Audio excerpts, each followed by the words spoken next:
The Prophet ﷺ instructed us not to keep our feet too far apart.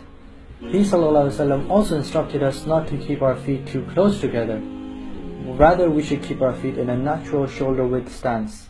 I intend to pray Maghrib prayer, 3 rak'ahs, Fard prayer, facing the Qibla, in my house. The intention is from the actions of the heart. Pronouncing it on your tongue is innovation. Touching your ear during the takbir is something the Prophet never did. This is incorrect. The Prophet ﷺ pointed his palms towards the Qibla. The Prophet ﷺ would raise his hands towards the level of his shoulders or the level of his head. The Prophet Muhammad ﷺ said, "The people who lift their eyes towards the sky in prayer should avoid it, lest their eyes not return back to them. Your eyes should look on the place of prostration." This is incorrect. Your arms should not grasp your thighs in ruku'. Neither should your arms grasp your shins.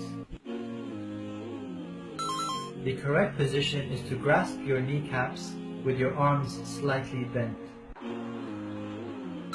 This is incorrect for two reasons. Not only is the back not parallel to the floor, but the eyes are looking at a place other than the place of prostration. The correct way is to keep your back parallel to the floor and your eyes fixed on the place of prostration. Sami Allahu liman hamida. This is incorrect because I recited Sami Allahu liman hamida once I was in the upright position. Rather, I should recite it as I'm going up towards the upright position.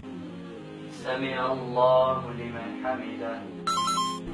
The Sami Allahu liman hamida was said between the ruku' position and the upright position while going towards the upright position.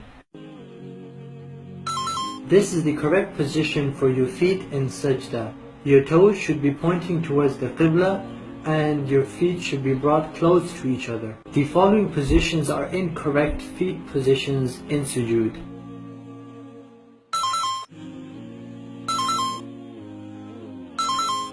The following positions are incorrect feet positions in sujood.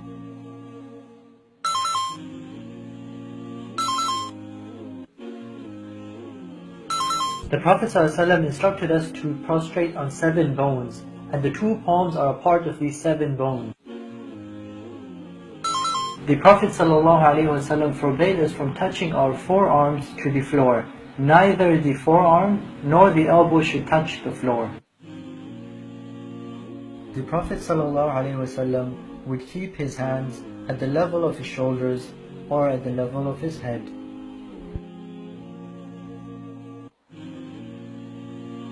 These two places need to have a gap between them. The only time this position is allowed is if the place you're praying in is packed, such as the masjid, and you don't have enough space.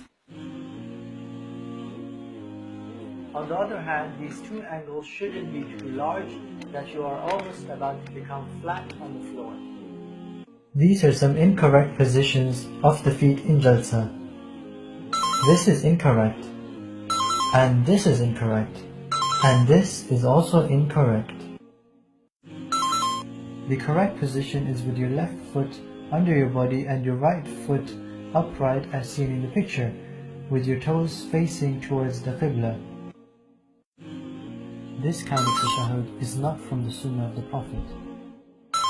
Also, moving your finger around in a circle is incorrect. The correct way to move your finger in tashahhud is to vibrate your finger up and down, like such. Or you can also keep your finger still. Bobbing your head while doing taslim is incorrect. Shifting your body away from the Qibla during your taslim is incorrect. This way of doing taslim is also incorrect. This is the correct way and timing to do the taslim. You should recite the words as you're turning your head. Assalamu alaikum wa rahmatullah. Assalamu alaikum wa rahmatullah. Doing dhikr in this form after the salah is a form of bid'ah. There is no evidence to suggest that the Prophet ﷺ did his dhikr in this way.